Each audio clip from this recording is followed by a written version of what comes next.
what we've done is we've removed the top assembly from the car and laid it on a table. We're straddling a small table and we're going to begin the bow wrapping process. Just a couple differences if you're having trouble identifying the year of your car and what top assembly you have. 1923 was the first year that the top assembly would attach to the windshield post. Prior to that, in 22, they would have a strap that would come from the frame and attach to a little clamp on the windshield post. So that would be one identifying factor. You could have a very late 22 because they came into play in 23. Some of the very late 22s may have gotten this assembly. And it is called a one-man top. Supposedly one person can put this top up and down. So we will start bow wrapping, and I'm beginning with the front bow, which we wrap in top material. And my rule of thumb is if it's a layer that's going to be covered, I'm okay using staples. If it was going to be a layer that might show in the process of putting the top up or down, then I'm going to use tacks. And so this is covered in top material with the finished side out, because the bottom edge of this bow will show when the top is up. And we're also going to wrap the corners with the bow or the top material. To begin the corner bow wrap, I've run it in a straight line, and you can see I gave it a few slits to allow the fabric to separate and fan out around that curvature. And then I've cut it off flush with the bracket, and I'm ending it right before this bracket that's installed. Oops, if you can see it. Where are you? There, for the side curtain. So I'm going to leave those in place and just butt my bow wrap up to that fastener. And then what I've done is I've trimmed away the excess. I've wrapped it around, and I'm just barely going to overlap or butt the two pieces together here, because we don't want a lot of bulk building up on this curvature. But just for handling, I've cut it down and I've given some slits. If you can see the slits here that I've cut. That way it's going to allow this fabric to fan out and for me to pull it as smooth as possible around this curvature. This piece of material is cut on the bias, so it should be able to take shape. Okay, for beginning wrapping the last 3 bows in the bias cut denim cloth, I like to start out with a little spray glue, and today I'm using Pro Stick high strength spray adhesive.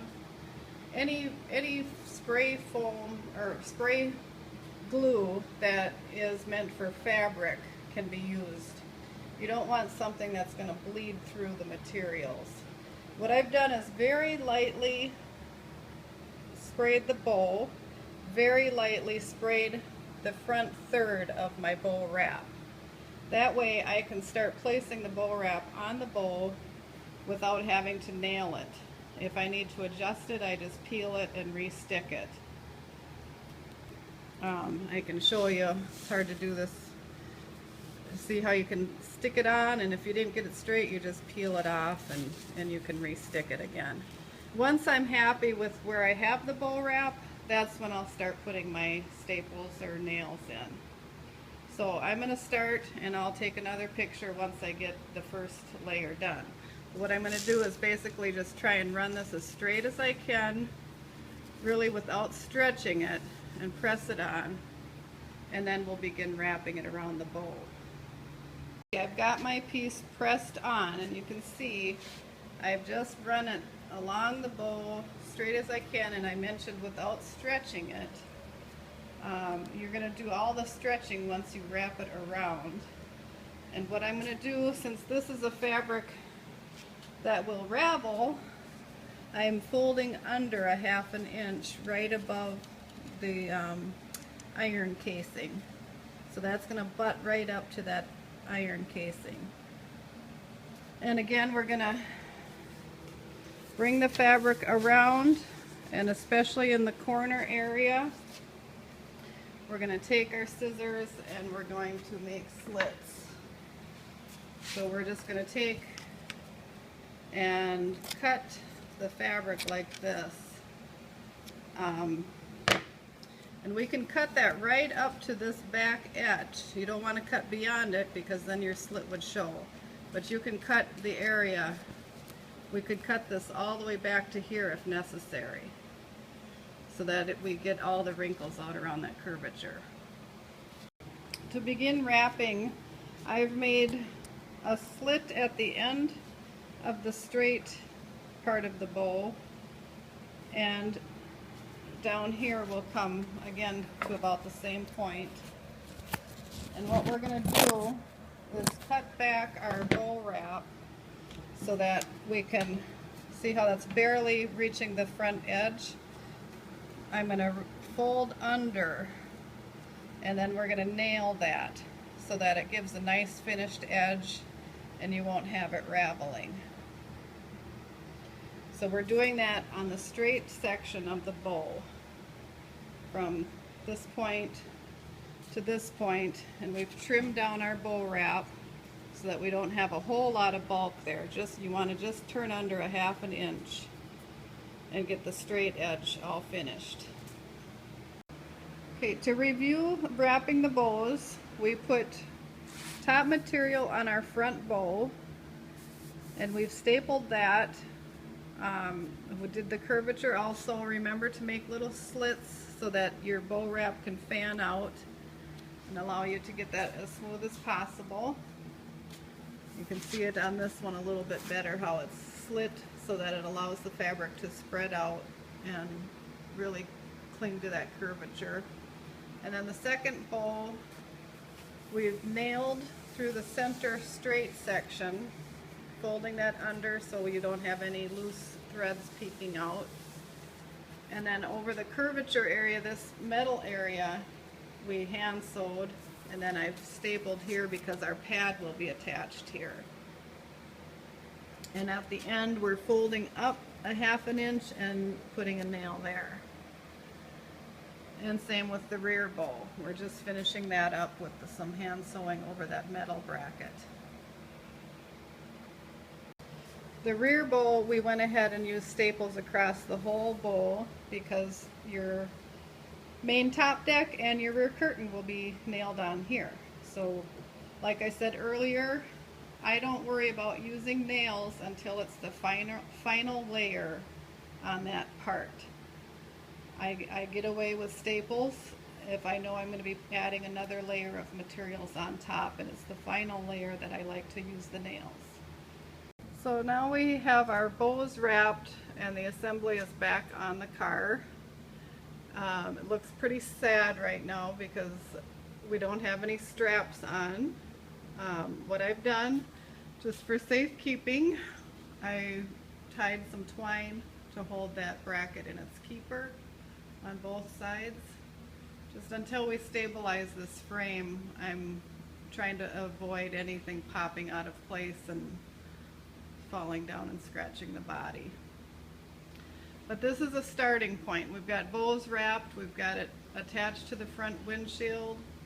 I've got my rear bow tied up to my garage door opener, and that just serves as an extra hand until I get some straps attached. As soon as our straps are on, then our assembly will take shape and be solid.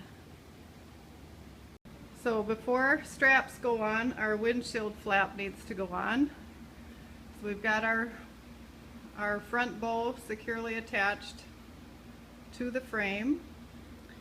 And we're going to take our windshield flap, which is the piece that's a long rectangle with the 2 snaps on each end.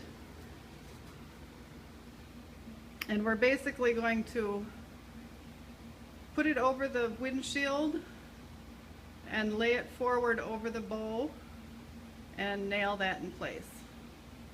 So we're doing this from standing inside the car. I'm standing beside the steering wheel, and I've laid my windshield flap over the windshield, and we've got the notch cut out for the wiper, so that just lays right over the wiper, so that little flap is straddling the windshield. I don't know if you can see this, but we've got that laid on. Then we're going to just fold the flap forward and roll it over the front of the bow. And it's okay to leave a little play in here. That's okay to leave a little bit of fullness in this area, because you want that flap to reach back nicely to the windshield. When the wind is blowing, it presses it against the windshield. And roll that over the front of the bow, and we're going to nail across the whole front edge. This is an area where I see people do this wrong, and they end up with their windshield flap hanging way down low. So you want to remember to put the windshield between the two flaps, have it come over the top of the bow, and roll down the face side. Leave a little bit of slack in here so that when the wind is blowing, it's going to blow that tight towards the windshield. Okay, I've just got a few staples going across the front of the windshield flap. This is what I'm talking about. You want to make sure that the corner of this flap reaches back to the windshield, so that we're not stapled too far out and then we'll have this falling down in front of the windshield. You want to leave enough slack so that you're sure this flap will always stay over the windshield. We have attached our windshield flap. We've left a little bit of play here. We want that to reach all the way to the windshield. Wrapped around, we're keeping all of this nailing up in the upper half of this bow. We don't want to crowd the bottom half. That's where our final main top deck and trim will get nailed. So we're trying to keep all of this stapling up in the upper half. Then I've attached the straps. I found center and measured out 12 inches, and then the strap goes on the outside of that 12-inch mark. And I've stapled it, and I'm going to reinforce it with some nails. This is where your tack hammer with the magnetic end comes in handy, because usually you're holding and nailing at the same time. Your nail is on the hammer, you can set it in, spin your hammer around and finish tacking it. Okay, we've got our long straps in place, and we've got our short straps in place. We measured out from center 12 inches and put the long straps out on either side of that mark, on the outside of that mark, and then I measured about 6 inches out. The main thing I wanted to do was measure from the center out 22 inches so that when I put my rear curtain on, my rear curtain seam will be covered by this short strap. And I also measured from center out 18 inches. So we're barely covering on the inside for the 18, and we're barely reaching on the outside for the 22. So our seam should be covered within that short strap. And things are tight. I measured from the tack rail here up to the bottom edge of the bow, and my measurement came out to be 23 inches. And so I made sure that was equal on both sides. And since I'm happy with my placement, everything is nice and tight. This bow is tight, this strap is tight. Then I went ahead and trimmed or nailed. I sunk nails in there, both straps, and then I trimmed it off. If I do need to do any adjusting from here on out, I'm going to do it at this point, at the tack rail. And I can easily take those staples out and pull things tighter if I need to. So as I am sure things are staying where they belong, that's when I put the reinforcement nails in. We are on to putting the pad sets on, and the way we begin is with just the cloth wrapping. This is a triple folded cover. So we open that up and we attach it at the front bow and at the rear bow. Just the black lining first. If you can see that black fabric that is the casing for the pad. You want to nail that first, and a good anchor point would be at the second bow forward, has a notch, and you want to bring that pad set right up flush with the notch. And then once we have those parts in place, we start layering the burlap in, and here's a better picture of that notch. That's with a pad that's already finished. So you want to get the cloth on first, and you want to make sure from the inside, you want to be checking from the inside of the car that there aren't any wrinkles up in here, because if they're there now, you won't get rid of them later.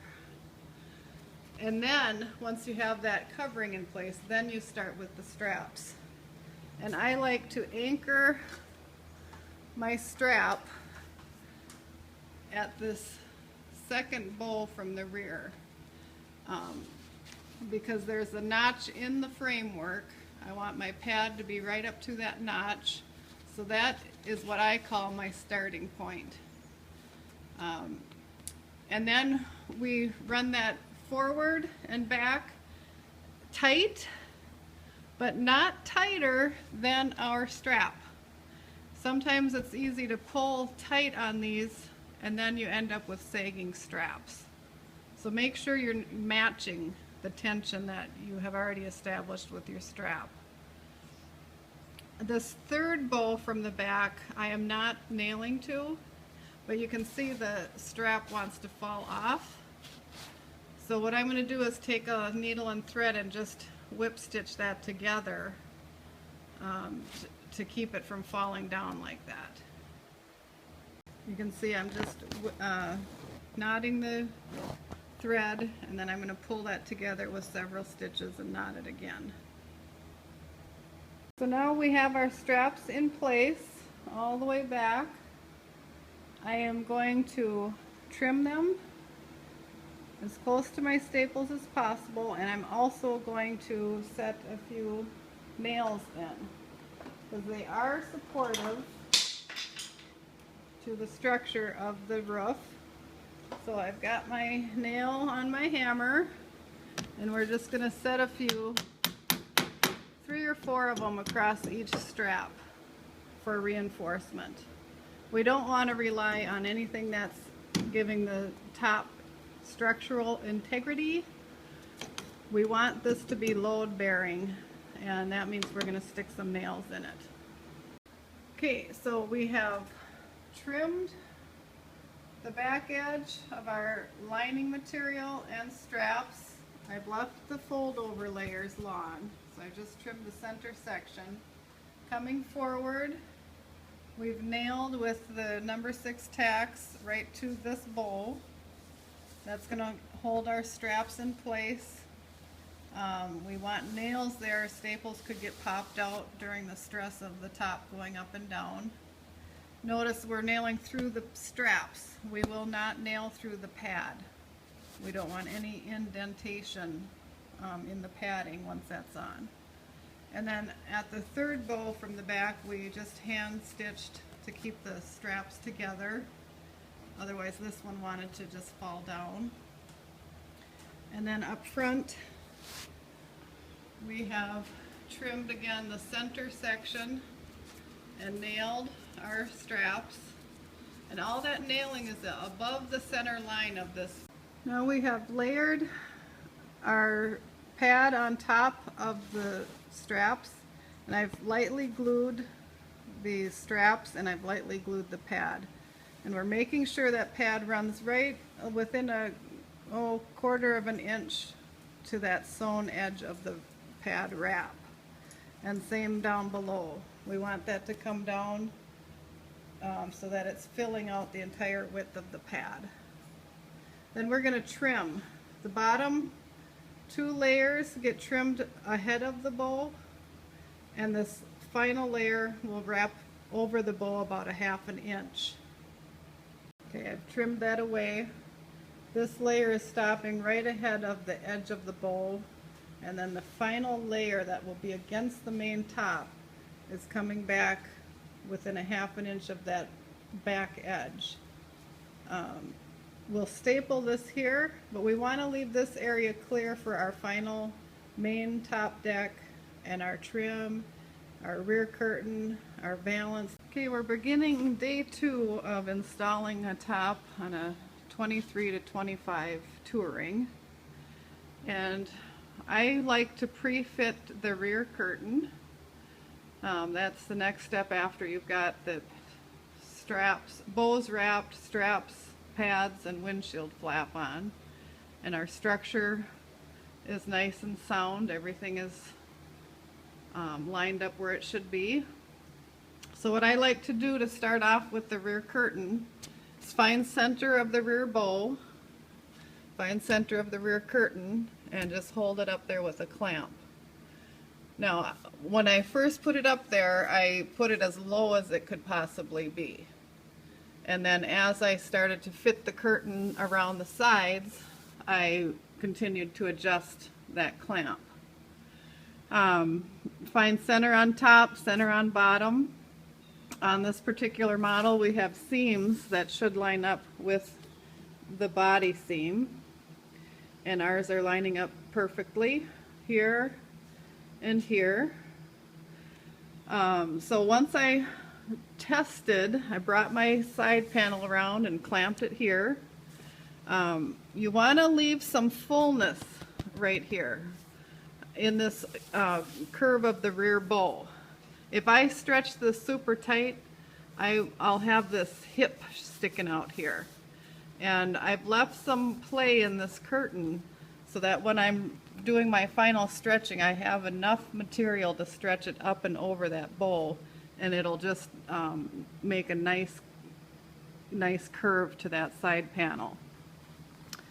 So once I was happy with how things were fitting here, the next thing was to test where our bow leg curtains lined up. And when we send this to you, there are no holes punched in this curtain. You need to line them up with fasteners in your bow leg. So my trick is to just hold them with clamps first. Once I have an idea that my curtain is fitting fine, and now bear in mind I have a clamp here in the center, one staple on the seam, one staple on the seam, one staple up above, same on that side. So when I take this down to set my fasteners in, I've only got 4 staples to remove, and the rest I've held with clamps.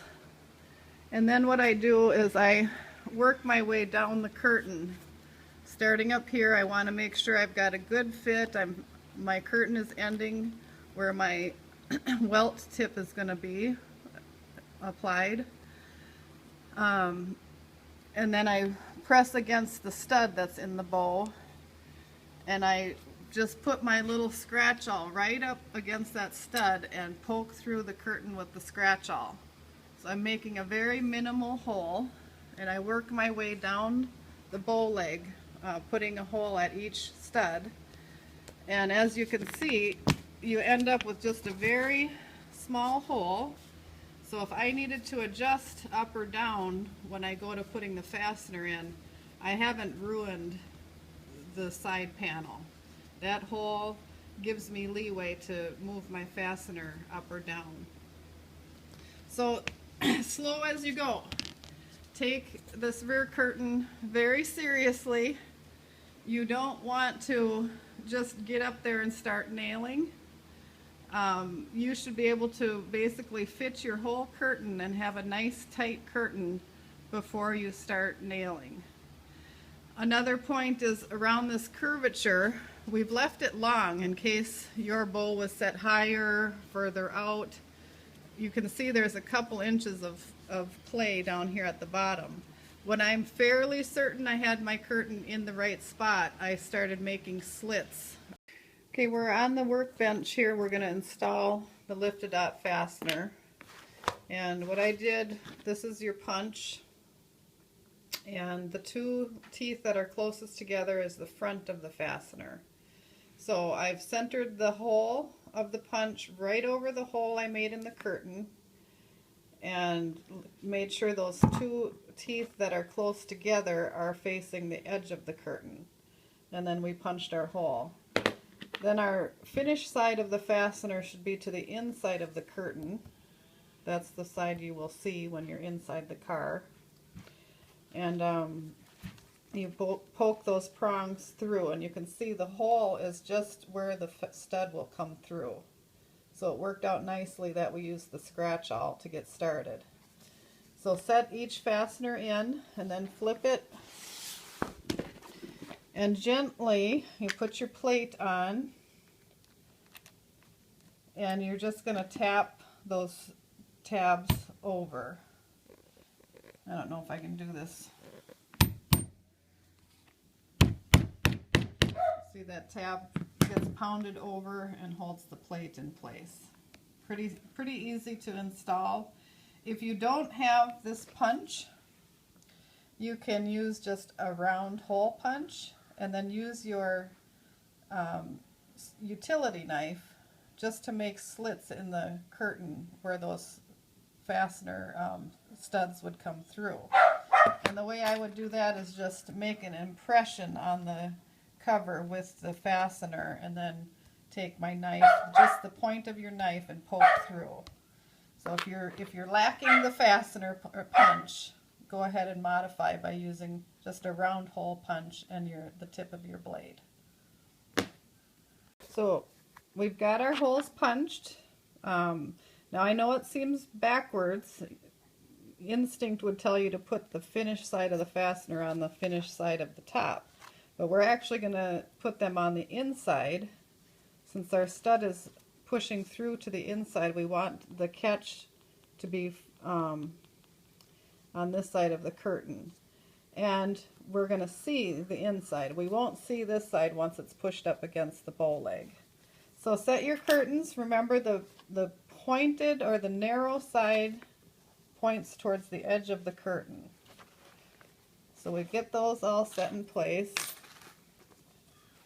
And then we're going to flip it, and it's as easy as pressing your plate on. There's a concave contour to this plate.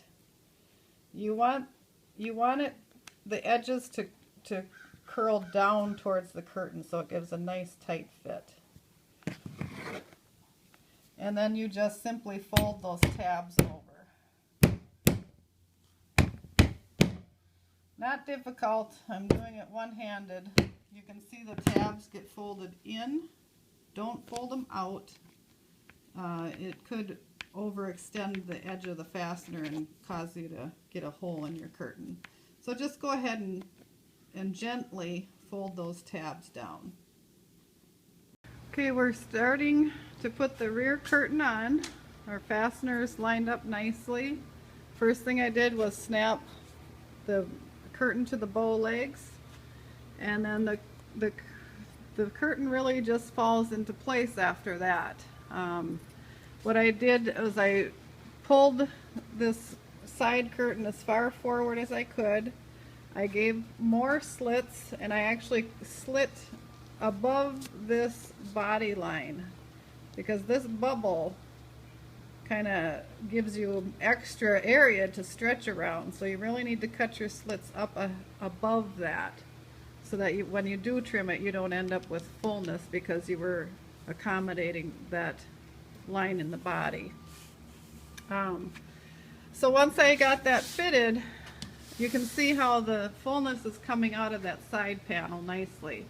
I am going to remove these staples and pull this wrinkle out just a little more. And so my beginning process here, I am using staples. They're a little easier to remove than tacks. but I've spaced them out, and I will be tacking in between my staples with a larger nail. So we set our sides, and then basically our seams fall into place. We can get a nice straight line here. I've checked, measured up to the window to make sure that my windows were nice and even with the body line. And now it's just a matter of working out this fullness. This side, you can see I haven't cut above that body line, so I'll be trimming that and pulling this fullness forward. And so the first thing I'm going to do is trim, and then I'm going to pull this point as far forward as I can without sucking it in too much. We want to leave that curvature following the body line of the car.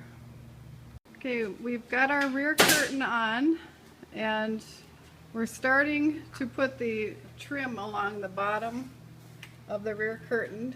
We start with a welt cord that has a nice vinyl bead that runs right along the body of the car and kind of seals up any gap in material. So you want to put that layer on first, and you'll end up stapling right on the edge of that vinyl trim.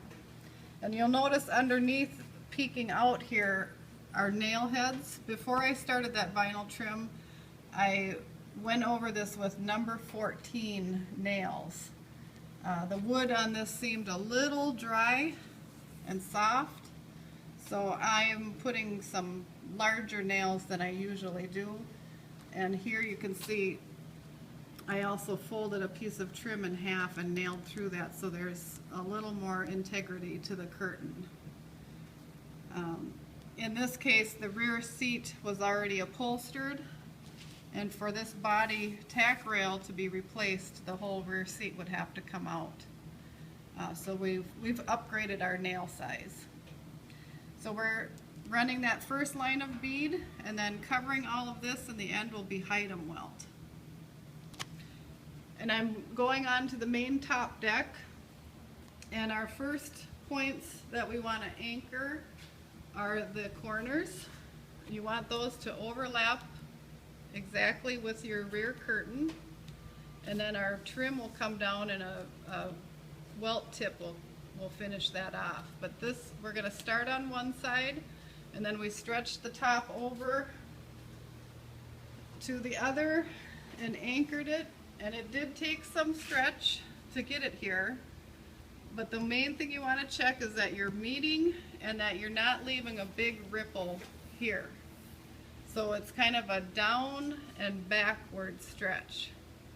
If we stretched it and brought this corner up, which would be easier to do because you don't have to stretch it, we would have a big flap in the wind here. So in order to get rid of that, you need to stretch down and backwards to get that anchored. Okay, we're finishing our main top deck. We've pulled the main top deck forward, and you want to start out by pulling on this seam and stretch out all the fullness that you can right on that seam and anchor that point first, and then do the same on the other side, and make sure that your curtain is centered, that your overhang on the side is equal. And then once you're happy with the placement of the curtain, you want to just make sure you're pulling as tight as you can without collapsing your straps inside the car. You don't want those to start sagging. So you're just pulling until there's some tension, but not overstretching. Then once you've nailed off your front curtain, you're going to trim from this seam right along your staples back to about a third of the way onto the side of the bow. And that opens this piece up. But don't cut it off. We're going to wrap it up under the bow and stretch it forward and up. And we want that to come right at the point of that seam. And this just gives a nice finish to this edge of the bow. And anchor that real good. And then we're going to close all this gap up, and our trim will cover up all of this excess here.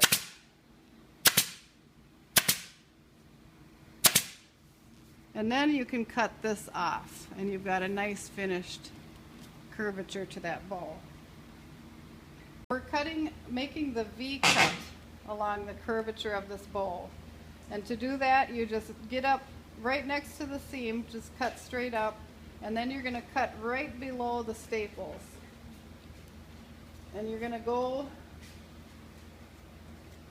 about 2/3 of the way down this side. And you can check it. Our goal is to bring this over and stretch it up under the bowl. So I think I'm going to go back a little more because there's a little bit of pocket there. And then we'll go ahead and trim this away.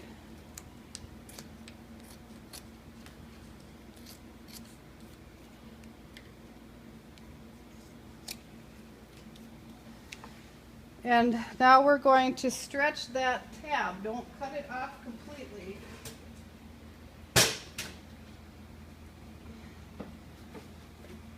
We're going to stretch it up and under.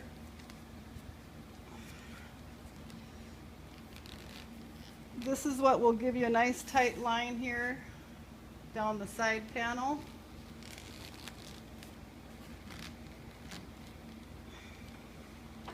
And then we're going to anchor it off here.